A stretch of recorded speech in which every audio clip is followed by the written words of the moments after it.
శ్రీశైలంలో కలకలం రేపిన బుల్లెట్ల మిస్టరీ వీడింది. బుల్లెట్లు స్పెషల్ డ్యూటీకి వచ్చిన ఏఆర్ హెడ్ కానిస్టేబుల్ గా గుర్తించిన డీఎస్పీ రామంజీ నాయక్ శ్రీశైలంలో తుపాకీ బుల్లెట్లపై మిస్టరీ వీడింది. ఏఆర్ హెడ్ కానిస్టేబుల్ ఎల్లాస్వామికి చెందిన బుల్లెట్లుగా డీఎస్పీ రామంజీ నాయక్ గుర్తించారు. శ్రీశైలం చేరుకున్న డీఎస్పీ సిఐలు బుల్లెట్లు దొరికిన ప్రాంతాన్ని పరిశీలించారు. అక్కడి నుండి దేవస్థానం సీసీ కమాండ్ కంట్రోల్ రూమ్ లో సీసీ ఫుటేజీ క్షుణ్ణంగా పరిశీలించి సీసీ ఫుటేజ్ ఆధారంగా బుల్లెట్లను ఎల్లాస్వామిగా అతను స్పెషల్ డ్యూటీకి వచ్చిన ఏఆర్ హెడ్ కానిస్టేబుల్ గా గుర్తించారు. అయితే శ్రీశైలంలోని వాసవి సత్రంలో భోజనానికి వెళ్లిన సందర్భంలో ఏఆర్ హెడ్ కానిస్టేబుల్ కు ఫోన్ రావడంతో బుల్లెట్ల కవర్ ను మర్చిపోయి అక్కడి నుండి వెళ్లిపోయాడు. తర్వాత తిరిగి బ్యాగ్ కోసం వెళ్లేలోపే స్థానికులు పోలీసులకు సమాచారం ఇవ్వడంతో హుటాహుటిన స్థానిక పోలీసులు బుల్లెట్లు దొరికిన ప్రాంతానికి రావడంతో భయంతో ఏఆర్ హెడ్ కానిస్టేబుల్ అక్కడి నుండి వెళ్లిపోయాడు. ఇటీవల శ్రీశైలంలో స్పెషల్ డ్యూటీ కోసం 2 నెలల క్రితమే హెడ్ కానిస్టేబుల్ వచ్చాడని, మరో వారంలో రిటైర్మెంట్ అవుతాడని డీఎస్పీ రామంజీ నాయక్ మీడియాకు తెలిపారు.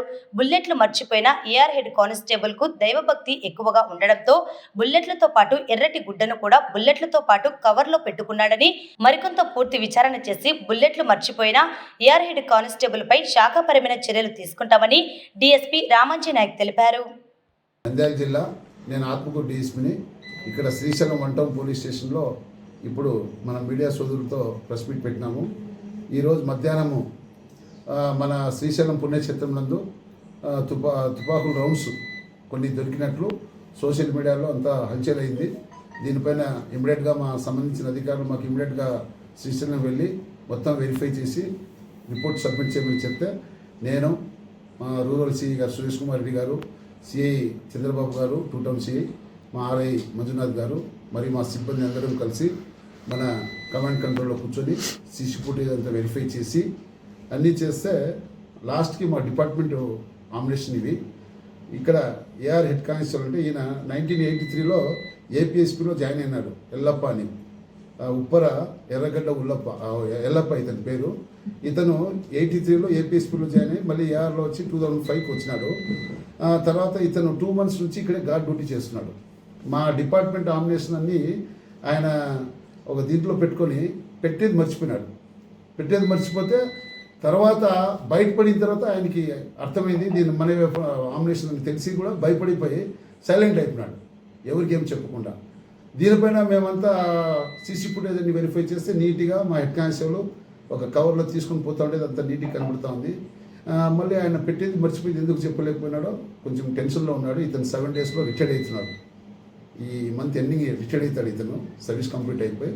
కాబట్టి మనం పూర్తిగా డిపార్ట్మెంట్ ఎన్క్వైరీ పూర్తిగా చేసి దీని అతనిపైన చర్య తీసుకునేదానికి మా అధికారులకు రిపోర్ట్ సబ్మిట్ చేస్తాము.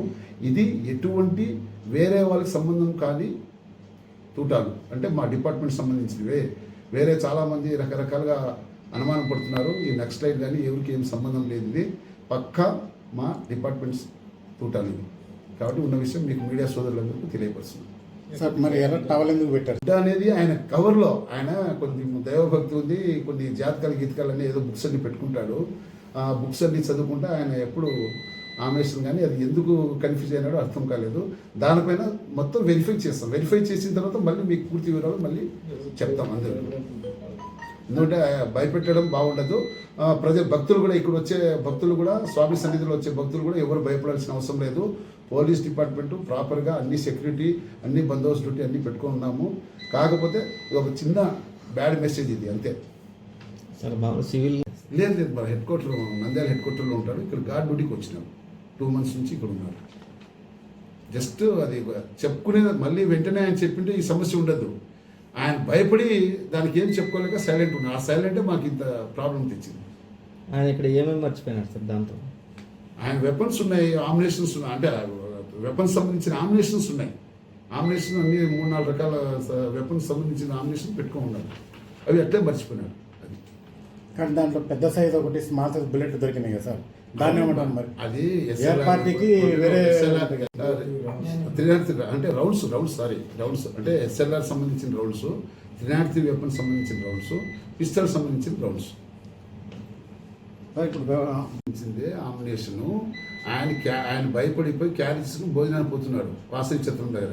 ఆ భోజనం పెట్టేటప్పుడు ఈయన మర్చిపోయినాడు. మళ్ళీ ఫోన్ వస్తానే ఫోన్లో మాట్లాడుతూ ఆ కవర్ పెట్టేసినాడు, మర్చిపోయినాడు. మళ్ళీ అది బయటపడిన తర్వాత ఆ మాట చెప్పుకునేదానికి ఆయన ముందుకు సాహసం చేయలేకపోయినాడు. అది ఇప్పుడు ప్రస్తుతం ఇక్కడే వర్క్ చేస్తున్నారు సార్. డ్యూటీలో ఉన్నాడు. సో అతని పైన కూడా కేసు నమోదు చేయబడుతుంది. తప్పు ఉంటే తప్పకుండా అది ప్రొసీజర్ ఫాలో అవుతాం, లీగల్ ప్రొసీజర్ ఫాలో అవుతాం. సార్ అది అంటే ఫస్ట్ ఎంక్వైరీ చేయాలి కదా, డిపార్ట్మెంట్ ఎంక్వైరీ చేసి ఏమనేది అంతా వెరిఫై చేసిన తర్వాత ఆఫీసర్ ఇన్స్ట్రక్షన్ ప్రకారం మనం ముందుకు పోతాం. ప్రజెంట్ అట్లా పోయేది ఏం లేదు. అంటే నేను ఎందుకు ఈ మీడియా మిత్రులు చెప్తున్నా అంటే మీ ద్వారా వేరే విధంగా మెసేజ్ పోకూడదు. ఇది పుణ్యక్షేత్రం, ఇది మనకు చాలా గౌరవం ఉన్న ప్రదేశం. ఇది చాలామంది వేలల్లో వస్తారు ఇక్కడ భక్తులు. వాళ్ళు ఎవరు కూడా కన్ఫ్యూజ్ కాకూడదని నేను ఇప్పుడు ఇమ్మీడియట్గా మీకు మీడియా సోదరుల ద్వారా మేము తెలియపరుస్తున్నాం. అది ఎందుకంటే రకరకాలు మాట్లాడుకోకూడదని.